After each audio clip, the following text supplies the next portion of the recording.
नमस्कार।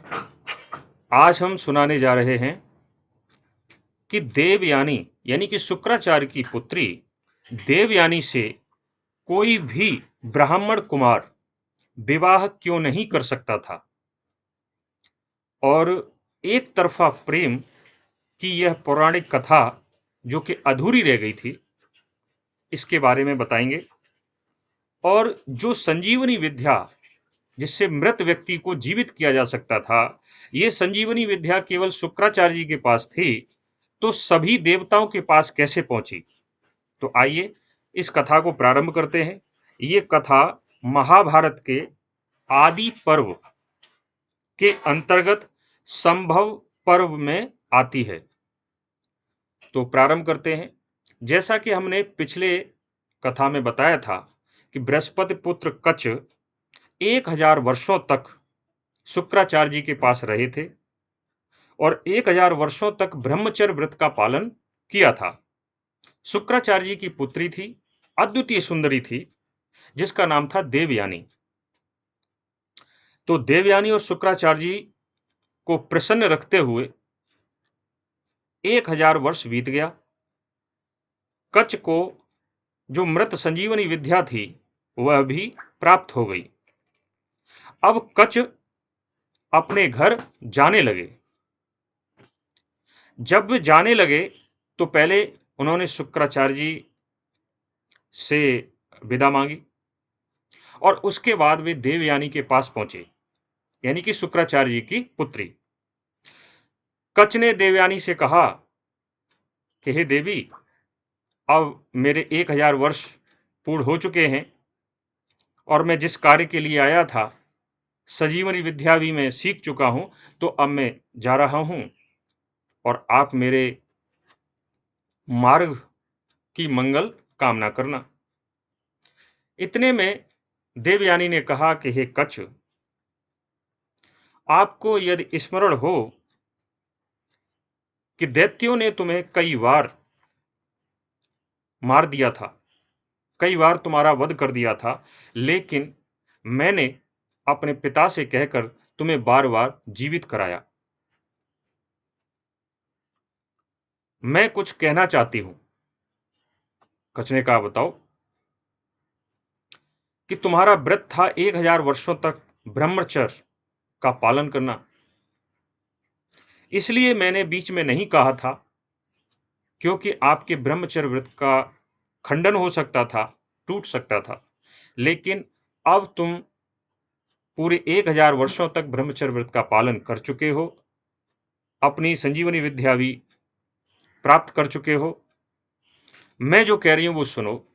मैं तुमसे प्रेम करती हूं और तुम मुझसे विवाह कर लो। कच्छ ने कहा कि हे देवी, ऐसा कैसे हो सकता है? पहली बात तो ये कि तुम गुरुपुत्री हो और गुरुपुत्री भी उतनी ही माननीय होती है, उतनी ही सम्मानित होती है जितना गुरु।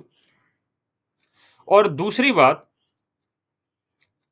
अंत में जब मुझे जीवन दान मिला या गुरुजी ने मुझे जीवित किया, तो मैं उनके उदर को फाड़कर बाहर निकला था, पेट को फाड़कर बाहर निकला था और उसी उदर से आपका जन्म हुआ है।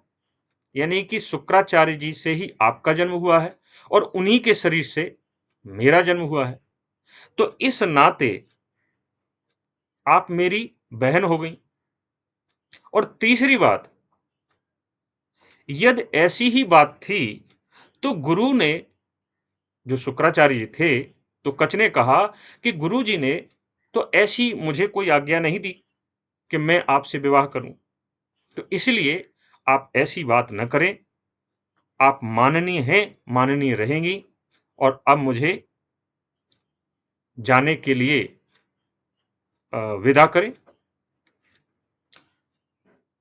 देवयानी ने बहुत कुछ कहा लेकिन कच्छ नहीं माने।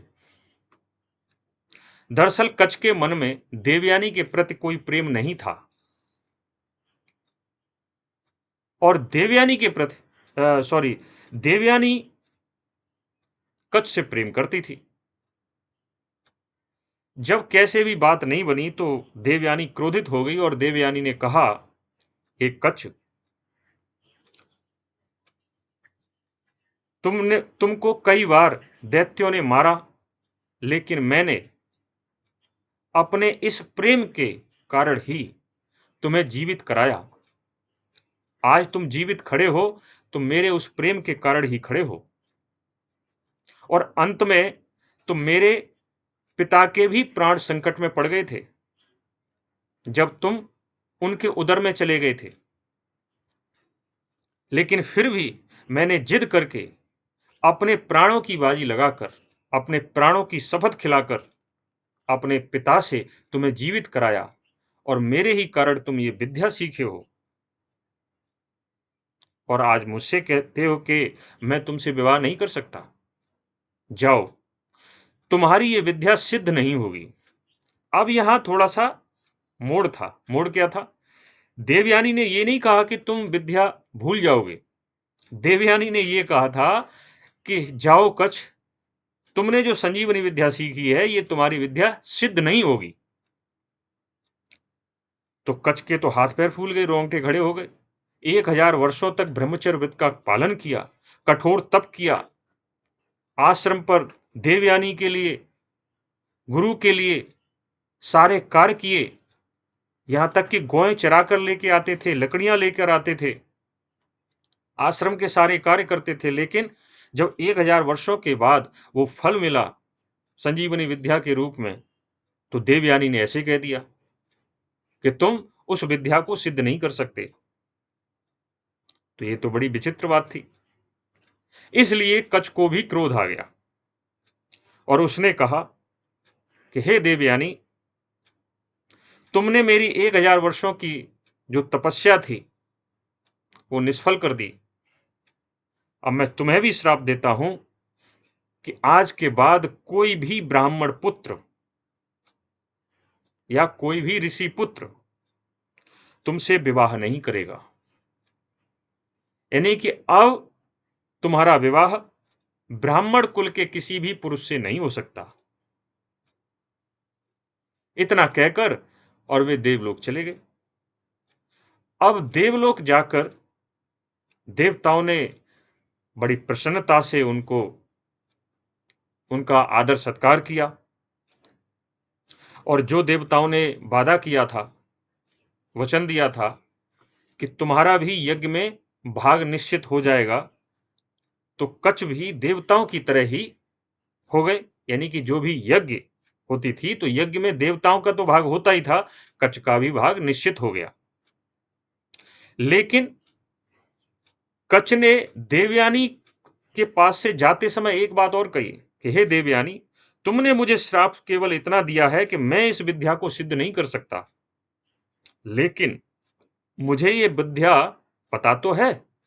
मैं इस विद्या को दूसरों को तो सिखा सकता हूं और दूसरे तो इसको सिद्ध कर सकते हैं। ठीक यही हुआ। जब वे देवलोक पहुंचे तो उन्होंने सभी देवताओं को वो विद्या सिखा दी, संजीवनी विद्या। जब सभी देवताओं को वो संजीवनी विद्या सिखा दी तो देवताओं ने तो सिद्ध कर ली, क्योंकि श्राप केवल कच्छ को था। कच्छ उस विद्या को सिद्ध नहीं कर सकते थे, लेकिन सिखा तो सकते थे, पता तो थी वो विद्या।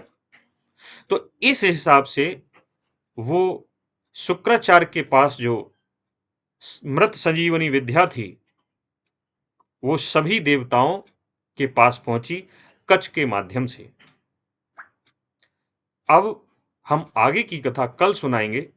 आपने देखा होगा दो स्त्रियां जब आपस में लड़ती हैं तो किस तरह से बाप दादों तक चली जाती हैं, एक दूसरे कुल को बहुत बुरा भला कहती हैं।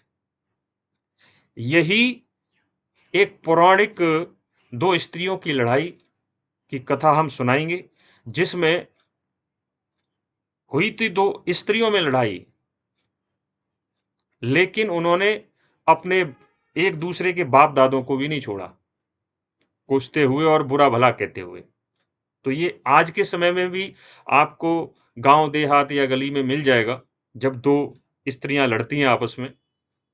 लेकिन ऐसी लड़ाई पौराणिक भी है एक, जो कि हम अगले वीडियो में बताएंगे। तब तक के लिए आप सब्सक्राइब करके रखें। धन्यवाद।